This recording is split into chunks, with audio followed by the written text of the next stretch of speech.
Let's walk through how to sew on a button.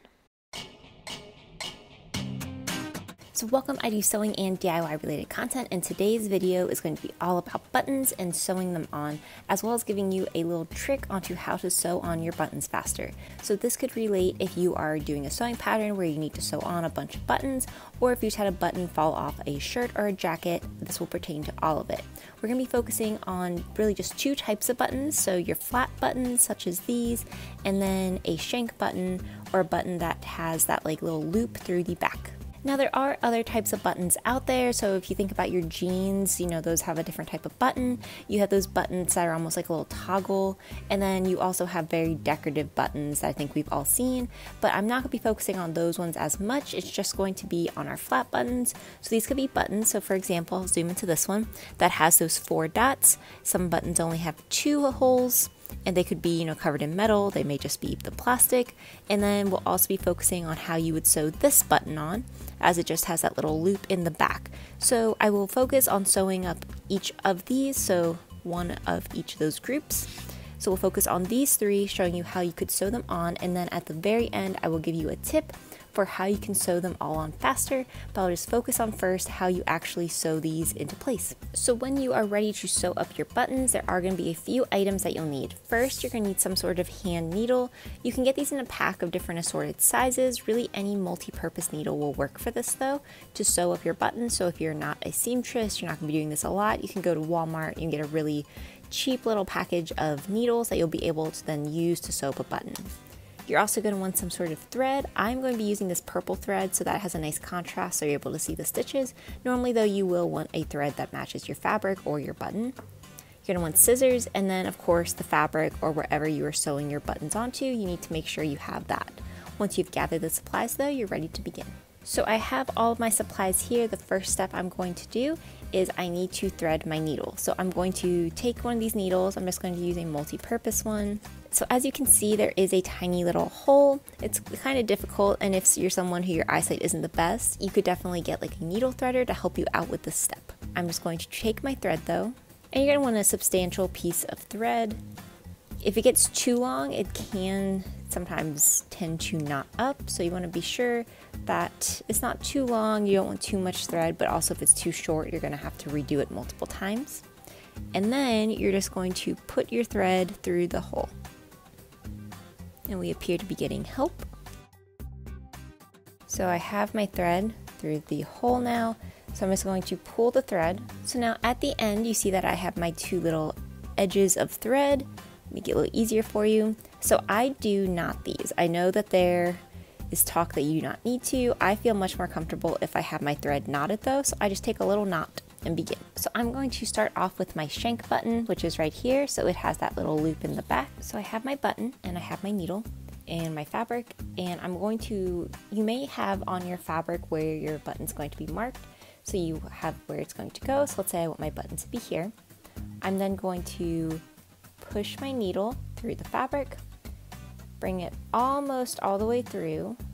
So let's see, we'll get too close to the end, but you'll leave a little bit of a gap. So here's that knot that I had in my thread, and then I have this much.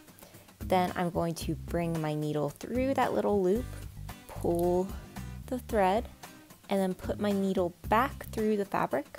And then on the back, to make it even extra secure, what I do is I'm going to pull this, and then you'll see that there's 2 threads that we had knotted, and I'm going to put my needle between them and then pull all of this through. And that's just going to give it like a nice secure feeling and stitch right there. And that's the first stitch to put my button onto my fabric. And then you can just repeat the actual stitch part. You don't need to knot it again. So pushing your needle through the fabric, putting it through that little loop, tightening it up, putting your needle through the fabric again,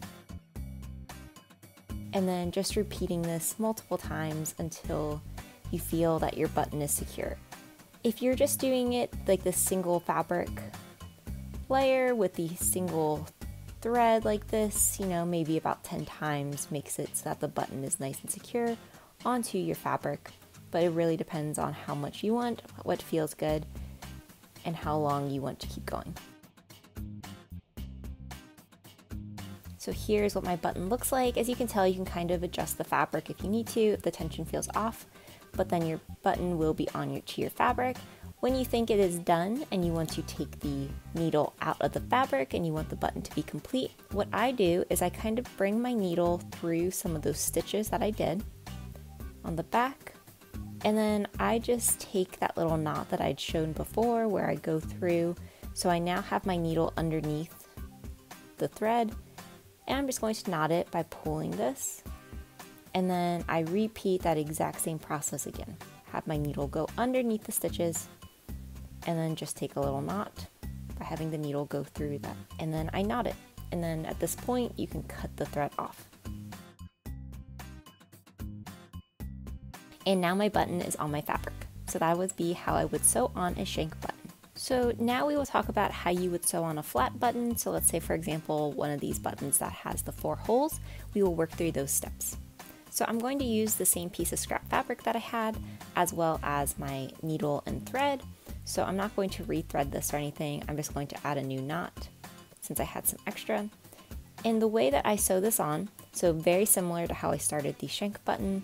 So I'm going to have my button on the fabric where I want it to go.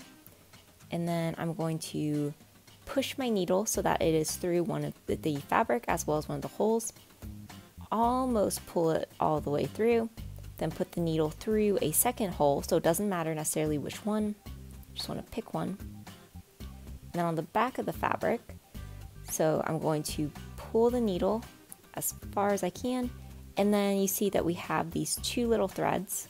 I'm going to put my needle between them and then tighten this. Then I will repeat this whole process one more time, except not the knot part. Just have my fabric go through one side and then pull it through the second hole. And I'm just going to repeat this for about 5 or 6 times for this one side. So now we have that one stitch in that bottom part of the button. Now I need to repeat the exact same for the top part. So I'm just going to go through. So you want to have your needle find wherever the opening is. So I have it there now. I'm just going to pull it through, and I'm going to do 5 more stitches in this second set of holes. And now we have the button is attached at both the top and the bottom for those 2 sets of holes.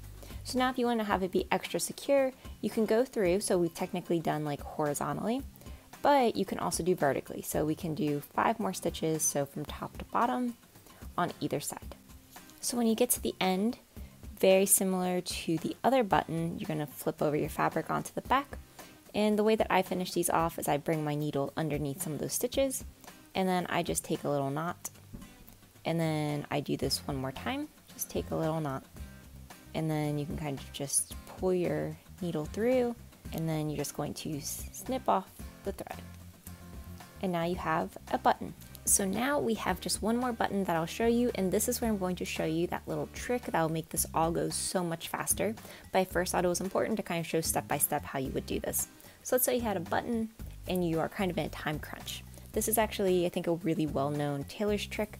But what you're going to do is for your thread, you are actually going to cut off 2 pieces of thread this time, so similar in length.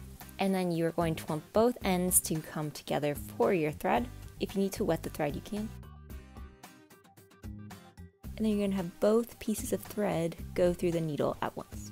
So as you can see, both of those threads are now through my needle. So instead of just having that one thread, you have both of them going through it. And what this is actually going to do is it's going to make it a lot faster for us to sew.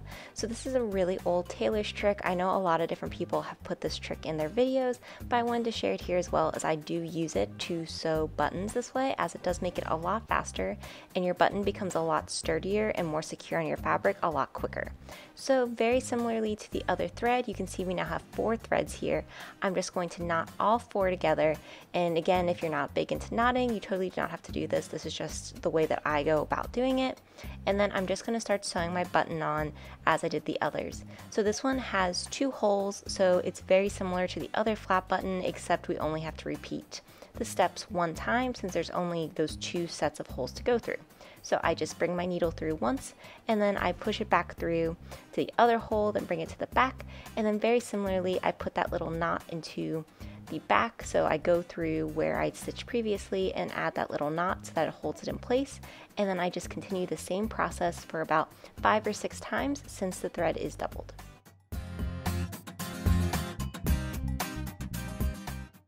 So when you get to the end, you've done your last stitch, I turn this over very similarly to my other buttons, and I just add that little knot into the back. So I put my needle through those stitches, take that little slip stitch, and then I do this one more time just to make sure the button is really secure.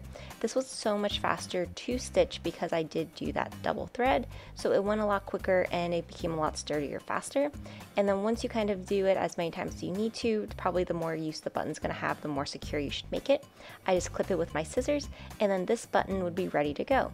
So it was very simple, very easy, and you can see that it turned out really well. So this video showing you a couple different ways to sew buttons. We talked about a couple different types of buttons. I hope you enjoyed it. If you liked this video, be sure to like, comment, and subscribe. Thanks.